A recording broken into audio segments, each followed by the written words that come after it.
Hi, I'm Greg Watkins, Executive Director of the British Chamber of Commerce, Thailand. This year we're celebrating BCCT's 75th anniversary, and one of the things we're doing is reaching out and reconnecting with some of the people who made BCCT what it is today. And today it's my great pleasure to introduce Mark Fraser. Mark joined the board in 2001, he became Vice Chair in 2003 and Chairman in 2004. He stood down as Chair in January 2007, and during his whole time on the BCCT board, he was partner at the law firm of Johnson, Stokes and Master. So a very, very warm welcome, Mark. Tell us a little bit about your time on the BCCT board. Well, thanks very much, Greg, and it's always a pleasure to reconnect, as you say. It's now some 14 years since I left Thailand, and time does go quite quickly. As you say, I had about 6-7 years on the board and 3-4 years as chairman. And it was a bit of a departure for me, if the truth be told, because sort of serious life up until that point had been a practicing lawyer in various jurisdictions. But once I realized I might be able to make some form of contribution, I really did find the time on the board very rewarding.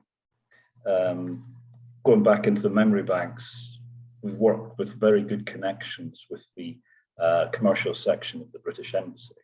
And doing that, we were sort of the first port of call for any British businesses coming into Thailand with a view to investing. And my time on the board also meant that I had some involvement with Britain in Asia Pacific, which I think at that time covered about 26 countries in the Asia Pacific region.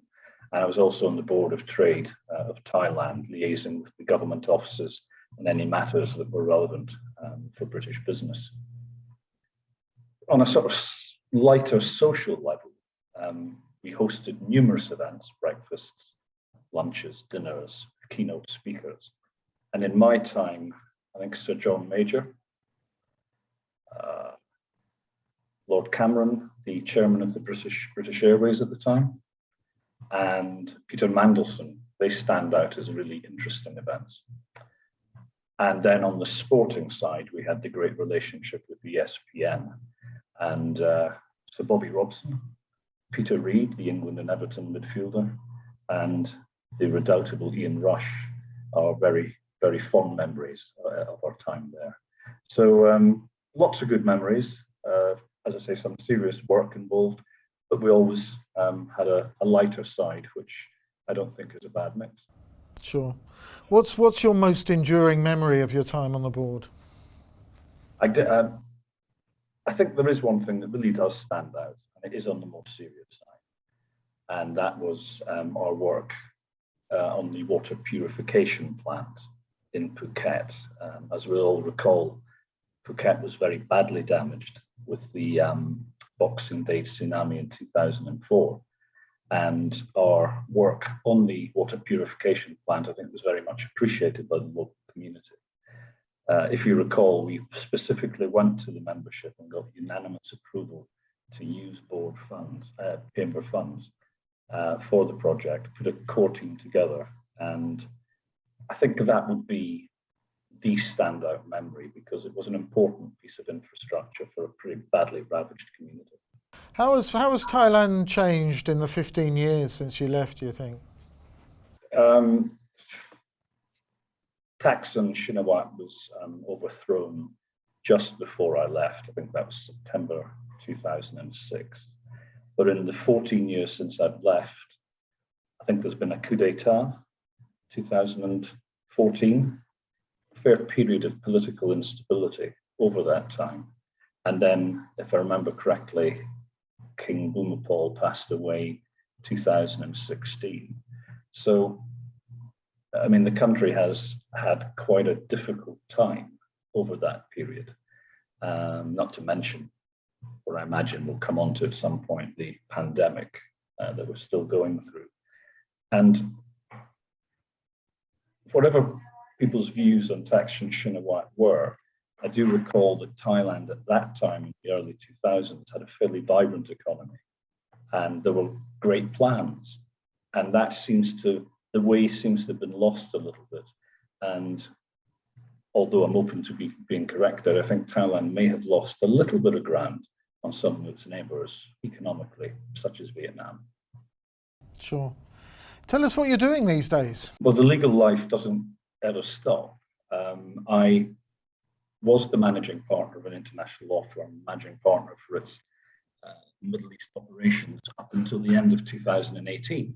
And then I retired from the practice. And I've now set up my own firm, Fraser & Co., under the auspices of the Abu Dhabi market. I always wanted to have my own firm, and reaching a certain stage in life, I was able to do that. And in many ways, I wish I'd done it a little bit earlier. And so we're now offering, hopefully, an international standard of legal advice at a price within the reach of most, I would hope. That's probably the way I'd summarize it. My sales mantra was the same Muppet for less. Excellent.